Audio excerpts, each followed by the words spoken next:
Halloween is 4 days away, and that means scary story time. This is lame.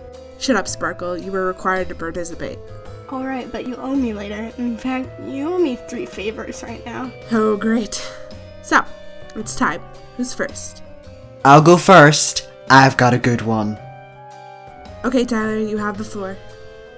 So, just outside this very castle, a witch casted a spell on a pumpkin to make it come back to life. You know, like Olaf, but not Olaf because he's isn't made of snow. He's a pumpkin, and he's named Jackie. You know, like a jack-o'-lantern. Tyler, the story? Oh, yeah. The pumpkin lived in a forest all by himself.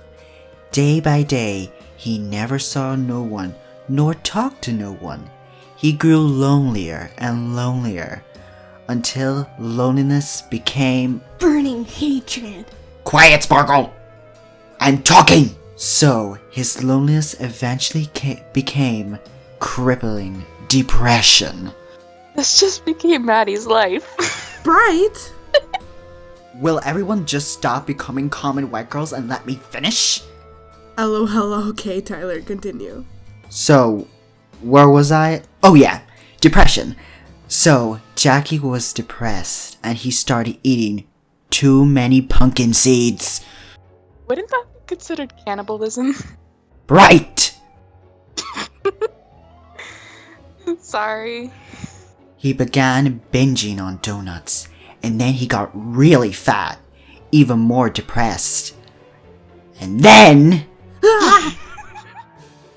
Casper the Ghost came into the forest to be friends with the pumpkin, and they lived happily ever after. The end. Ooh, good job. Lame. I thought it was cute. Fine then, Sparkle. It's your turn. Oh, fine. So these 9 really attractive boys named Shuman, Suho, Lei, Bakayan, Chen, Shenyol, Dio, Kai, and Sehun go into a haunted house. No boy. Here we go again with the K-pop stuff. All of them get captured by the haunted house's vampire except Shuman, and I save him, and then he marries me, Sparkle, and we live happily ever after in South Korea. The end. Aww. Can you actually marry him? Is that legal? Okay, moving on. Right, how about you tell us an actual story?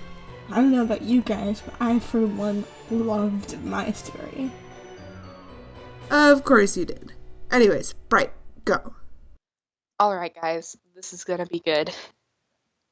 Not very long ago, about 3 years in fact, a girl named Alice went to the school. One day, she decided to have a picnic in the forest. Here, right outside the castle. She didn't think anything could happen being so close to the school. She would soon find out she was very wrong. While exploring in the woods, she came across an abandoned village. She decided it would be adventurous to go deeper and explore the ghost town.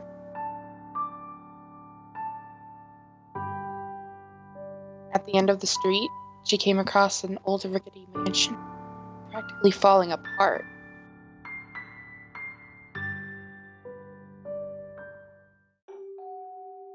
Alice went inside.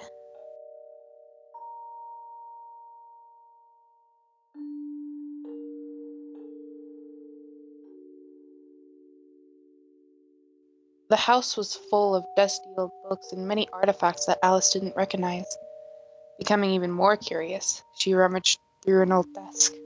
At the very bottom of the drawer, she discovered a book titled Mask. Alice then felt a breeze behind her. She turned around quickly, but there was nothing there.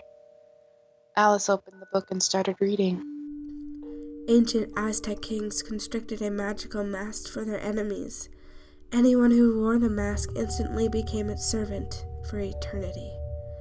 The masked person would then live out their days trying to capture other enemies. The lights flickered. Starting to feel spooked, Alice started making her way to the front door, but it closed in front of her and the mask holder appeared. Oh, sugar murder. Who's interrupting now? I was breaking the tension for the scared kids out there. You mean you? No, honey. Bright! Okay. So, Alice then tried to go to the door, but it was blocked by the mask holder. He reached out for Alice, but she made a run for it, up to the second floor of the mansion.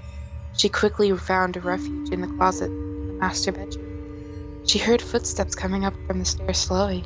She closed her eyes tight.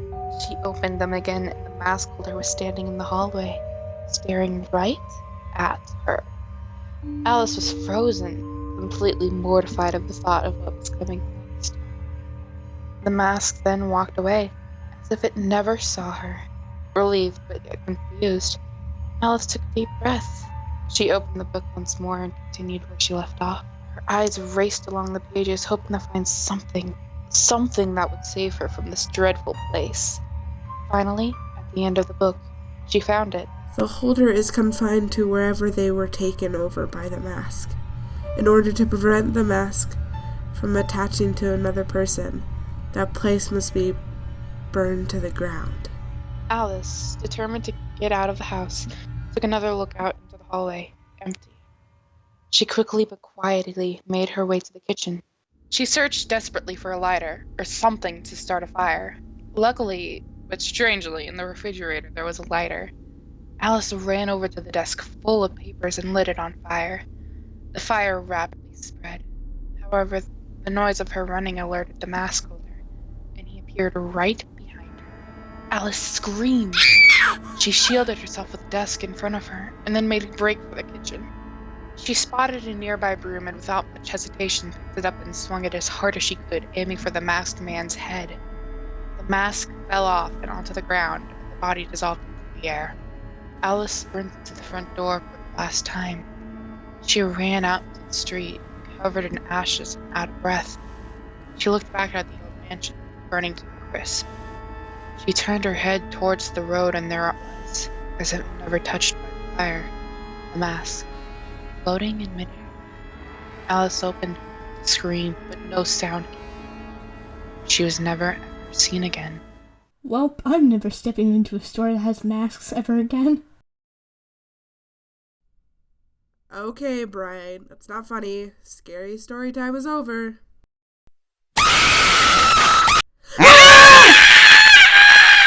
I'm getting the hell out of here and never coming back to this lame club. I'm considering quitting too.